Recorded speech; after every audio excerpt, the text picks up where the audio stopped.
BTS mall, വളരുന്ന ബന്ധം, തുടരുന്ന വിശ്വാസം. Opposite bus stand, Manjeri road, Pandikkad. കിഴക്കേ പാണ്ടിക്കാട് സ്വദേശിയായ വ്യാപാരിയെ കഴുത്തറത്ത് കൊലപ്പെടുത്തിയ കേസിൽ ജാമ്യത്തിലിറങ്ങി മുങ്ങിയ ഒന്നാം പ്രതിയും പിടിയിൽ. വെസ്റ്റ് ബംഗാൾ സ്വദേശി ബിജോയ് റാണയാണ് അറസ്റ്റിലായത്. ഇയാൾ ഇന്ന് കോടതിയിൽ സ്വയം ഹാജരാവുകയായിരുന്നു.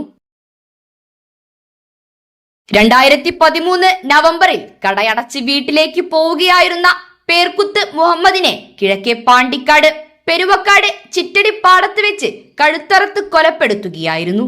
കേസിലെ പ്രതികളും സഹോദരങ്ങളുമായ ബിജോയ് റാണയും സഞ്ജയ് റാണയും പോലീസ് പിടിയിലാവുകയും തുടർന്ന് 2014 ജാമ്യത്തിലിറങ്ങി ഒളിവിൽ പോവുകയുമായിരുന്നു. ബിജോയ് റാണയായിരുന്നു വ്യാപാരിയെ കഴുത്തറത്ത് കൊലപ്പെടുത്തിയത്. കുറ്റകൃത്യത്തിന് കൂട്ടുനിൽക്കുകയും തെളിവുകൾ നശിപ്പിച്ചെന്നതുമായിരുന്നു സഞ്ജയ് റാണയ്ക്കെതിരായ കുറ്റം. 12 വർഷത്തോളമായി അന്വേഷണത്തിനൊടുവിൽ ഇരുവരും രേഖകൾ തിരുത്തി ഒഡീസയിൽ ഒളിവിൽ കഴിയുന്നതായി പോലീസ് കണ്ടെത്തി.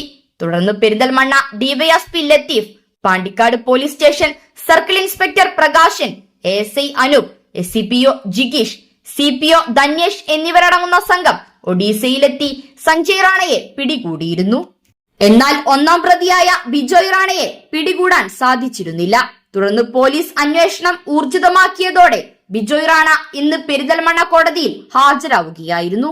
News bureau, Pandikkad.